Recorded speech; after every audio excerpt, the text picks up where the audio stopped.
I chose the article Intentional Communication in the September 2013 edition of The Director. The author, Ron Pickett, interviews a funeral director who has been using a personality assessment tool to aid him in arranging funerals with families. In the arrangement office, he sits down with families and he's constantly evaluating their personalities as he is looking into what they might need in their funeral arrangement.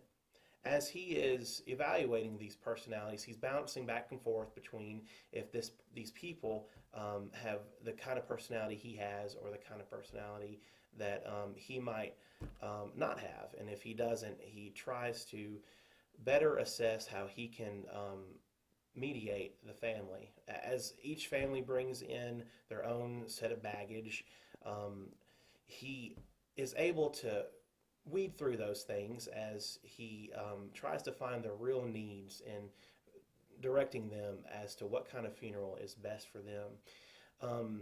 I did want to mention that in the article, the author, Ron Pickett, he points out that at the end of the day, the funeral director is still just selling things. And he's not selling things in the sense as he's selling his service.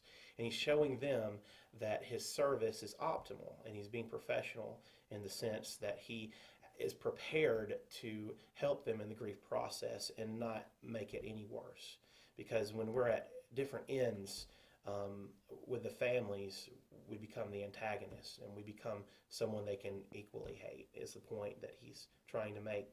In my own personal opinion, I feel that this article was helpful and brings out that we should be prepared as we go into arrangement conferences with families. I know in one instance, a personal one in which I was in the family in the arrangement office, it was very evident to me that the funeral director had no intention of coming to one side or the other when there was conflict in my family.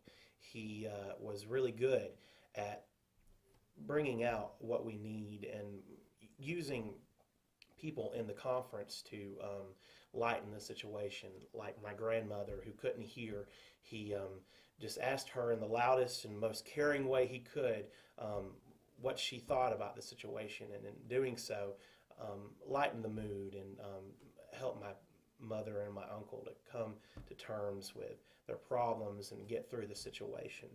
And good funeral directors like that are the ones that are going to continue to further the funeral homes they're at. They're going to continue to build relationships with families because that's what we need to do. We need to be there for families. And if we have the kind of tools that will better assess a family's needs, we can appear more professional and we can not be at odds with families, but be in better aid.